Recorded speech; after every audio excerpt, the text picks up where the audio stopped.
जय झूलेलाल। जय माता दी। प्यारा साथियों, नवरात्रनि में घणेई भक्त दुर्गा सप्तशती जो पाठ कंदा आहिनि ऐं केतिरनि भक्तनि हिनखे हिंदीअ में बि ट्रांसलेट कयो आहे। मूं नंढी कोशिशि कई आहे सिंधीअ में हिनखे ट्रांसलेट करे ॻाइण जी, त मां इहा तव्हांखे पक थी ॾियां त हीअ तव्हां हलाईंदा ऐं सिक श्रद्धा सां वेही करे ॿुधंदा त तव्हांजूं सभु मनोकामनाऊं पूरियूं थींदियूं। मुंहिंजो हिकिड़ो ई मक़सदु आहे ही ट्रांसलेट करण जो सिंधीअ में, त असांजी सिंधी ॿोली अॻियां वधे। त जेके जेके मूंखां थींदा शास्त्रनि जा श्लोक ऐं सप्तशतीअ जा जेके विस्तुतियूं आहिनि त मां सिंधीअ में ट्रांसलेट करण जी कोशिशि कंदसि। पर अॼु मूं हिकु नई शुरूआत कई आहे। मूंखे उमेदु आहे त तव्हां सभिनी खे ज़रूरु वणंदो। बोल गणेशाय नमः। जगदियां जोतां वाली माता तुंहिंजी सदाई जय। मिट्टीअ जो तन थिए पवित्र गंगा जे सनान सां, अंतर मन बि थिए पवित्र जगदम्बे जे ध्यान सां।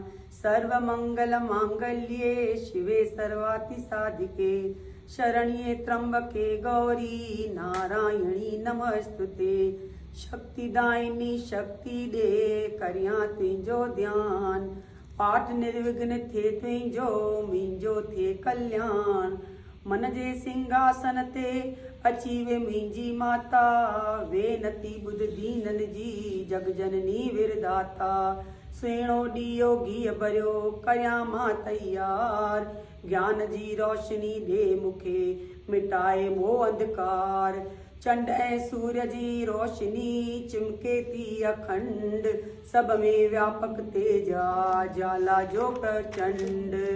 जग जननी मां ज्वाला रक्षा कजां हमेश, दूर कजां मां अंबिके मुंहिंजा सभई कलेश। श्रद्धा ऐं विश्वास सां तुंहिंजी जोत जगायां, तुंहिंजो ई आहे आसरो तुंहिंजा ई गुण गायां। तुंहिंजी अद्भुत कथा खे ॿुधां मां श्रद्धा धार, साक्षात दर्शन तुंहिंजो करियां मां जगत आधार। पाठ पढ़ण ऐं ॿुधण में भुलका मूंखां थिए, माता पंहिंजी दया कजां ध्यान न ॾिजां कोई।